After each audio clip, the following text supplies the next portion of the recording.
અયોધ્યામાં રામ મંદિરના ઉદ્ઘાટનની તૈયારીઓ જોરશોરથી ચાલી રહી છે। 22મી જાન્યુઆરીએ યોજનાર રામલલ્લાના અભિષેક સમારોહની આતુરતાપૂર્વક રાહ જોવાઈ રહી છે। મિત્રો, પ્રાણ પ્રતિષ્ઠા કાર્યક્રમ માટે રામ ભક્તો દ્વારા ભેટ સોગાદો કરવામાં આવી રહી છે। આ શુભ પ્રસંગના સાક્ષી બનવા માટે રામ ભક્તોમાં હરીફાઈ ચાલી રહી છે। દેશભરમાંથી અયોધ્યા માટે ભેટો મોકલવામાં આવી રહી છે। નંબર 1, વિશ્વનો સૌથી મોટો દીવો। મિત્રો, આ દીવો 100-200 નહીં પરંતુ 1100 કિલોનો છે।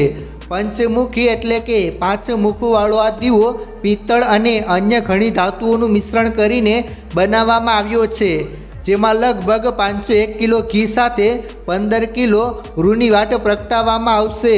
જી હા મિત્રો, કહેવાય છે કે આ દીવો એકવાર પ્રગટાવવામાં આવે તો 2 થી 2.5 મહિના સુધી સળગતો રહેશે। 9 ફૂટ ઊંચો આ વિશાળ દીવો વડોદરાના 10 કારીગરો દ્વારા 1 મહિનામાં તૈયાર કરવામાં આવ્યો છે। વડોદરાના અરવિંદ પટેલે આ દીવો તૈયાર કર્યો છે।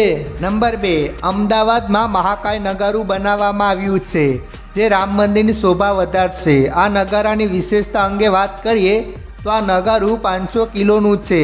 નગારાની ઊંચાઈ 56 ઇંચ છે, તેમજ 20 કારીગરોએ 3 મહિના સુધી મહેનત કરીને નગારું બનાવ્યું છે।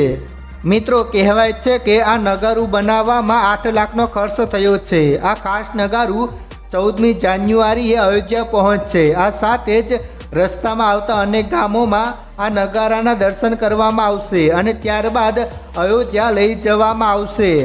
મિત્રો, અયોધ્યા મંદિરના પ્રાણ પ્રતિષ્ઠા મહોત્સવ માટે વડોદરાના એક ખેડૂતે 108 ફૂટ લાંબી ધૂપસળી બનાવી છે, જેને બનાવવાનો ખર્ચ લગભગ 5 લાખ થયો છે।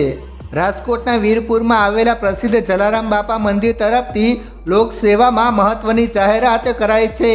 અયોધ્યા રામ મંદિરમાં આજીવન 2 સમયનો પ્રસાદ થાળ જલારામ બાપાના મંદિર તરફથી અપાશે, તેમજ શ્રી રામ મંદિરમાં પ્રાણ પ્રતિષ્ઠા દરમિયાન 22 અને 23મી જાન્યુઆરીએ મગસ લાડુનો પ્રસાદ પણ અપાશે। રામ મંદિરની પ્રતિષ્ઠાને લઈને અયોધ્યામાં વિવિધ કાર્યક્રમો પણ થઈ રહ્યા છે, ત્યારે તાજેતરમાં 5 દિવસ માટે કલા સંસ્કૃતિ મહાકુંભ યોજાયું, જેમાં રાજકોટના કલાકારની પાણીમાં બનાવેલી અનોખી રંગોળી ભારે આકર્ષણનું કેન્દ્ર બની રહી છે। મિત્રો, રામ મંદિરનું નવનિર્માણ થયા બાદ તેના શિખર પર સૌપ્રથમ ધ્વજારોહણનું સૌભાગ્ય દ્વારકાના પરિવારને મળવા જઈ રહ્યું છે। દ્વારકાના મીઠાપુરમાં રહેલા અને મૂળ રાજસ્થાનની ફલડિયા પરિવારને રામ મંદિર પર સર્વપ્રથમ 13 ગજની ધ્વજા ચડાવશે। મિત્રો, તમને જણાવી દઈએ કે ચંદ્રકાંત સોમપુરા અયોધ્યામાં રામ મંદિરના મુખ્ય આર્કિટેક્ટ છે।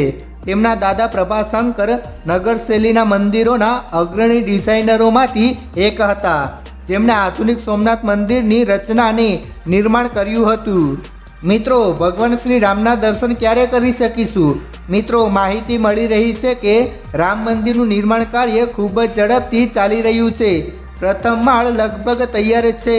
મૂર્તિની સ્થાપના થયા બાદ 22મી જાન્યુઆરી 2024ના રોજ વડાપ્રધાન નરેન્દ્ર મોદી દ્વારા તેનું ઉદ્ઘાટન કરવામાં આવશે। આ પછી તમામ સામાન્ય જનતા માટે આ મંદિર હંમેશા માટે ખુલ્લું મૂકવામાં આવશે અને દરેક વ્યક્તિ શ્રી રામલલ્લાના દર્શન કરી શકશે।